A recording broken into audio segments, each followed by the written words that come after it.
Kembali lagi di video perkuliahan MA 1103 Matematika Bisnis 1. Kita akan lanjutkan pembahasan mengenai fungsi, grafik, dan limit. Kali ini, topik pembahasannya mengenai pemodelan dalam bisnis dan ekonomi. Mari kita mulai.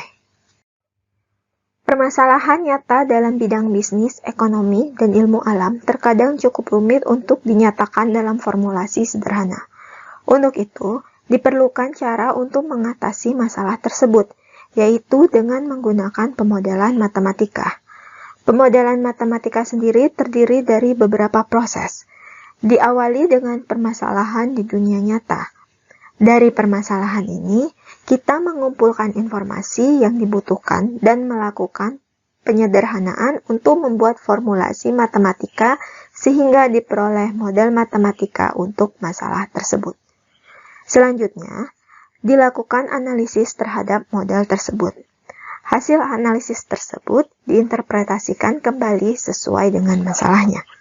Dengan menggunakan hasil interpretasi ini, dilakukan prediksi untuk uji coba atau memvalidasi hasil yang diperoleh.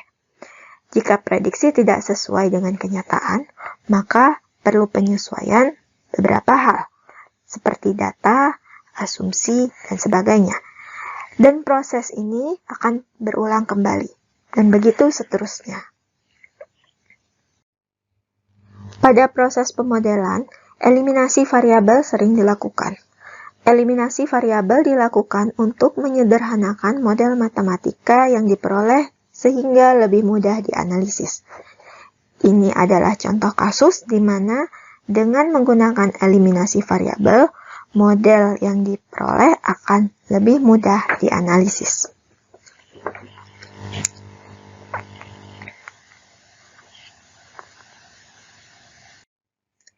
Ini adalah cara menyelesaikan kasus sebelumnya. Yang pertama dilakukan adalah memisalkan sisi-sisi pagar dengan variabel. Dalam hal ini, X dan Y. Kemudian dibangun fungsi yang merepresentasikan panjang pagar. Di sini, fungsi yang diperoleh merupakan fungsi dua variabel. Yang diinginkan adalah kita mereduksi fungsi f menjadi fungsi dalam satu variabel, dalam X atau dalam Y. Untuk itu, diperlukan informasi tambahan agar variabelnya bisa direduksi. Berdasarkan soal, ada informasi tambahan sebagai berikut. Dengan mengetahui informasi tambahan ini, salah satu variabel bisa dieliminasi, dalam hal ini variabel Y, sehingga diperoleh fungsi f sebagai berikut. Dengan melakukan penyederhanaan, diperoleh fungsi f yang sekarang merupakan fungsi satu variabel. Sehingga kita bisa menggambar grafik fungsi tersebut seperti yang terlihat pada gambar di sebelah kanan. Dari grafik yang diperoleh, kita dapatkan informasi bagaimana cara agar penggunaan pagar paling sedikit. Sekarang, kita akan membahas beberapa permasalahan dalam bidang ekonomi. Yang pertama adalah masalah keseimbangan pasar atau market equilibrium. Sebelum membahas keseimbangan pasar, kita ingat kembali dua hukum yang mempengaruhi pergerakan pasar, yaitu hukum permintaan, yaitu hukum yang mengaitkan antara harga barang dan banyaknya permintaan, serta hukum penawaran yang mengaitkan harga barang dan banyaknya penawaran barang. Jika digambarkan dengan grafik, kurva permintaan dan penawaran dapat dilihat pada gambar di samping. Pada kurva permintaan, semakin ke kanan grafik cenderung naik. Hal yang sebaliknya terjadi pada kurva penawaran. Setelah mengetahui hukum permintaan dan penawaran, kita akan membahas mengenai keseimbangan pasar. Ketika banyaknya permintaan sama dengan banyaknya penawaran, maka pasar disebut dalam kondisi seimbang. Ketika permintaan lebih tinggi dari penawaran, maka akan terjadi kelangkaan pasar atau market shortage. Dan ketika permintaan lebih rendah daripada penawaran, maka akan terjadi surplus pasar atau market surplus. Jika diperhatikan pada grafik ini, titik keseimbangan tak lain adalah titik potong antara kurva permintaan dan penawaran. Ini adalah contoh masalah terkait keseimbangan pasar. Diketahui fungsi permintaan dan penawaran seperti pada soal ini, dan yang diinginkan adalah titik keseimbangan beserta sketsa kurva beserta interpretasinya. Untuk mendapatkan harga keseimbangan, maka permintaan harus sama dengan penawaran.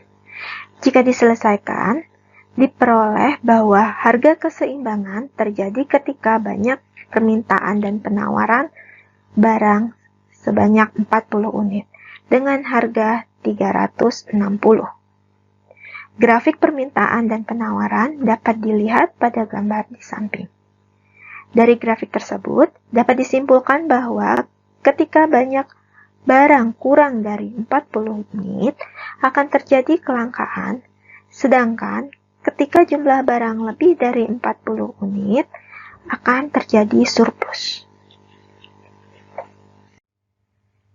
Permasalahan lain yang dibahas adalah mengenai break-even analysis. Masalah ini berkaitan dengan perdagangan. Dalam melakukan perdagangan, akan ada pendapatan dan biaya yang harus dikeluarkan. Analisis ini bertujuan untuk mengetahui berapa banyak barang yang harus dijual agar pendapatan sama dengan total biaya. Perhatikan gambar di sebelah kanan. Gambar tersebut merupakan grafik fungsi pendapatan dan juga grafik fungsi biaya. Perhatikan bahwa kedua grafik tersebut berpotongan di satu titik, yang disebut titik impas atau BEP, yaitu titik di mana pendapatan sama dengan total biaya. Ketika kurva pendapatan di atas kurva biaya, maka kondisi ini dikategorikan sebagai untung. Sebaliknya, jika kurva pendapatan di bawah kurva biaya, maka dapat dikategorikan sebagai rugi. Ini adalah contoh kasus yang memerlukan break-even analysis. Yang ingin diketahui adalah jumlah unit barang yang terjual agar perusahaan tersebut balik modal.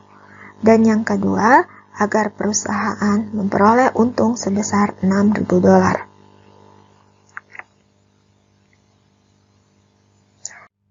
Langkah yang harus dilakukan pertama-tama adalah mengumpulkan semua data yang diberikan. Ada data harga jual, biaya produksi per unit, dan biaya tetap. Dari data ini, kita dapatkan fungsi pendapatan dan juga fungsi biaya. Setelah mendapatkan fungsi pendapatan dan biaya, dapat dicari jumlah unit barang agar perusahaan tersebut balik modal. Setelah dihitung, diperoleh agar impas, perusahaan harus menjual 200 unit meja. Untuk mengetahui keuntungan yang diperoleh perusahaan, terlebih dahulu konstruksi fungsi profit, yaitu selisih antara pendapatan dengan biaya. Setelah mengetahui fungsi profit, kita bisa menghitung berapa banyak barang yang dijual untuk mendapatkan keuntungan yang diinginkan. Di sini, keuntungan yang diinginkan adalah $6.000. Setelah dihitung, ternyata agar memperoleh untung sebesar $6.000, perusahaan harus menjual 240 unit meja. Sampai di sini video perkuliahan ini. Untuk mengecek pemahaman, Anda bisa mencoba mengerjakan latihan ini. Jangan lupa untuk mengerjakan soal-soal tutorial juga. Sampai bertemu di video selanjutnya. Selamat belajar.